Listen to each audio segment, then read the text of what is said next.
Chase and John, c'est quelque chose de très vieux mais de toujours discuté. Vous connaissez probablement Chase and John, de par une vidéo qui est très célèbre dans la communauté creepy sur internet. Anything. Plus de 5 millions de vues. Une vidéo qui aura 10 ans en juillet. Cette vidéo représente déjà bien l'esprit de Chase and John. Une vidéo dans un endroit bizarre, où on te montre des actions étranges mais avec une sorte de fil rouge flou qui te laisse quand même regarder jusqu'à la fin. Une ambiance sonore juste chaotique et un montage cut des plus bizarres. Beaucoup de gens connaissent Anything, sans pour autant connaître Shay. Et ça m'emmerde. Ça m'emmerde beaucoup au fond. Car Chase and John est l'une des choses les plus créatives, les plus incroyablement tarées que YouTube ait pu enfanter. Déjà, l'histoire commence en 2004, visiblement. Le 27 novembre 2004, ce jour-ci, le Live Journal, un site de blog de Chase and John, semble être créé. Et rien de vraiment intéressant est posté. On comprend assez vite que Chase and John est une personne, une femme d'ailleurs, défigurée, ou avec un masque qui se prend pour un mannequin. L'histoire, donnée par le créateur, Eric Fournier, on en reparlera d'ailleurs, si on cherche, semble être qu'elle a toujours été un mannequin, mais qu'un accident de voiture l'aurait défigurée. Elle se serait refait un corps à partir de restes de mannequin, l'objet cette fois-ci. Sur le Live Journal, on apprend aussi l'existence d'un DVD que Shay vendrait. Et il est important aussi. C'est en fait une compilation de mini courts-métrages. Apparemment c'est super bizarre mais ça a un charme gigantesque. Un peu comme l'intégralité de l'univers de Chase and John présent sur internet gratuitement. Shay c'est d'ailleurs aussi un site internet. Bien que d'apparence mal fichu avec plein de gifs bizarres et d'images de mauvaise qualité, oui j'ai dit gifs et je vous emmerde, c'est aussi un site gigantesque, presque aussi vertigineux que le site surréaliste de la dernière vidéo. Il est rempli de détails intéressants, mais c'est surtout du random. On voit que Shay a créé le site et on reconnaît une patte claire à son univers. Shay parle souvent en non-sens, elle se comprend elle-même et raconte parfois n'importe quoi. On peut aussi trouver dans le site plusieurs infos bizarres, des maladies de Shay à ses fréquentations. C'est un endroit vraiment où t'es dans la psyché du perso, c'est vraiment bizarre. Enfin, c'est surtout pour ça qu'on connaît, Shay, c'est aussi une chaîne YouTube. Et ici, je vous le dis, on a des chefs-d'œuvre de creepy et d'ambiance bizarre. Voici quelques exemples.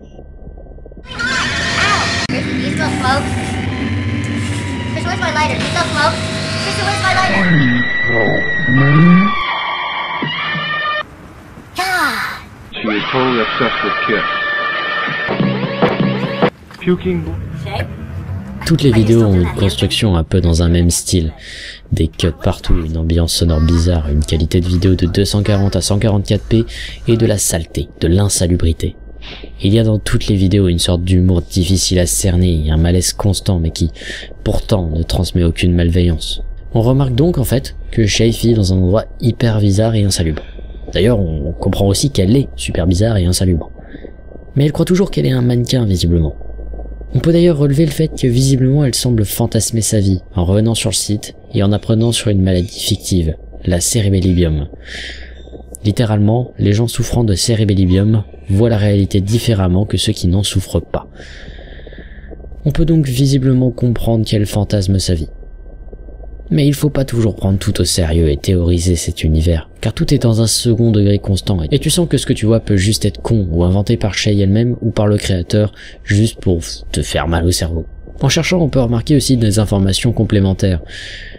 On peut remarquer parfois quelques gifs sur le site qui font référence à Michael Jackson. On pourrait en trouver une explication un peu cachée, peut-être que ce serait une série en rapport avec les chirurgies qu'aurait eu Michael Jackson, et que tout soit une sorte de caricature, notamment le fait que le visage de Shay soit complètement défiguré mais qu'elle se croit toujours magnifique, etc. On ne sait pas. En général, Chase and John est une création assez étrange, mais terriblement ouf à regarder.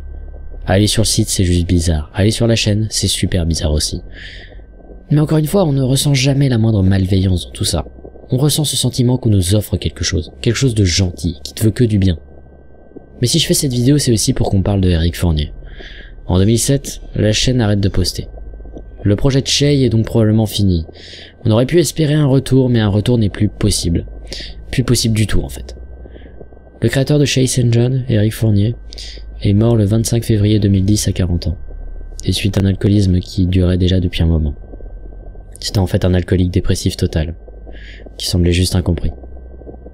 D'un coup, tout le projet Chase and John devient plus sombre, car l'esprit de Eric vole sur ce projet.